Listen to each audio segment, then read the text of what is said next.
Hello, hello everyone. This is Kokovula, our traditional healer, our spiritualist. The reason I always have called myself a spiritualist, it is because I'm not a spiritualist only for the African people, but for all the world people as they differ in their living, in their races, in their languages, in their cultures, in their traditions. The world we live in is divided in a lot of departments, just as good as any government that we have known. Health, defense, the development, there is a lot of departments of police, all the departments of health. So is the life and the lives of the people as we live in this world. Life has always been designed to have enemies. You can worship God, but at the same time, not take some certain passages or concepts of the Bible that does not conform to logicness. We are going to go to that as we go, teaching each other. I'm a firm believer to God. I pray.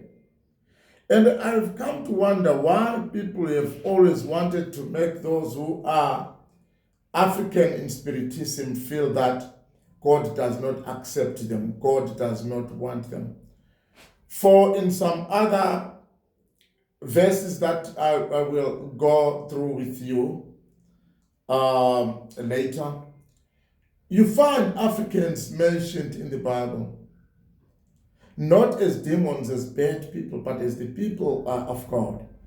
But today I would like to touch a very sensitive topic in the human living. The enemy. Who is the enemy and your enemy in your life? What should be done with enemies in life? I read the Proverbs 24, verse 17. Proverbs 24, verse 17. Do not rejoice when your enemy fails or when your enemy falls. That's what the verse says of the Proverbs 24, verse 17. And let not your enemy heart be glad when he stumbles. And let not your heart be glad when your enemy stumbles. There is something that I've realized with people who do bad things. Most of them do not end well. That tells you that your chakra, their chakra, will be watching when they are doing people bad. Now, we continue with these verses. We get Deuteronomy 31, verse 6. Be strong and courageous. Do not fear or be in dread of them. For it is the Lord God who goes with you. He will not leave you or forsake you. God has promised us that in whatever happens to us caused by enemies, God will always be there, and He is always be there with us. We do not have to fear.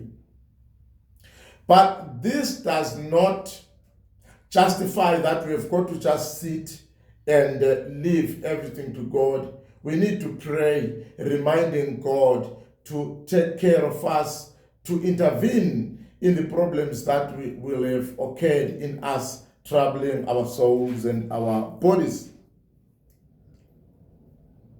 Now, they set a net for my steps. Evil people always try all the means to put you down, to adjust your efforts, to kill your means and your good ways in human living. Because their work is to do just that, They will not do good, because the word evil just means doing bad and painful and ugly things to people that will make them feel pain or go through hell or go through bad times. My soul was bowed down. They dug a pit in my way, but they have fallen into it themselves. People have got some certain levels of guidance. We got our ancestors as well as angels. We got Christ. We have God the Almighty. We report to these people. Each and every time when humanity or people in humanity have seen things that are seemingly not understandable, they want answers.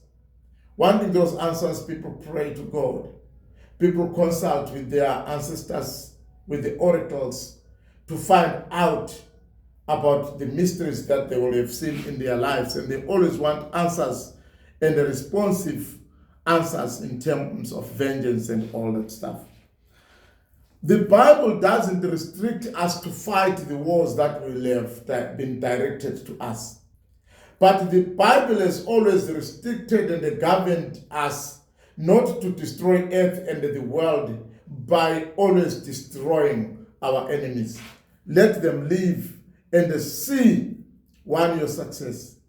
And let them live being privileged to correct their bad means and habits if they may see it necessary. You have heard that it was said, you shall love your neighbor and hate your enemy. But I say to you, love your enemies and pray for those who persecute you, so that you may be sons of your Father who is in heaven. For he makes his sun rise on the evil and on the good, and sends rain on the just and on the unjust. For if you love those who love you, what reward do you have? Do not even the tax collectors do the same? And if you greet only your brothers, what more are you doing than others? Do not even the Gentiles do the same?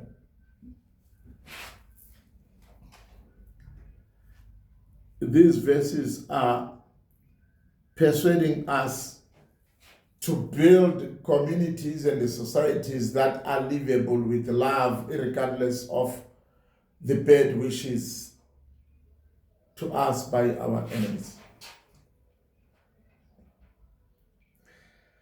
God was ever there. He is there. He will ever be there. He still governs this earth. He still rules this earth. But we are to be of help to get life livable. We are the ones who live this life on this earth as humans. So we need to help the systems of God to get life livable. You cannot live alone. Each one of us need all of us. Even our enemies. If our enemies were not going to be there on this earth, the word enemy will serve for nothing. And how will our lives be attested if they are not enemies? We cannot go around hunting for our enemies down. God has said in the promise that you will be there to take care of whatever distorts or destroys or destabilizes or disturb our lives. Though I walk in the midst of troubles, you preserve my life. You stretch out your hand against the wrath of my enemies, and your right hand delivers me. Just this verse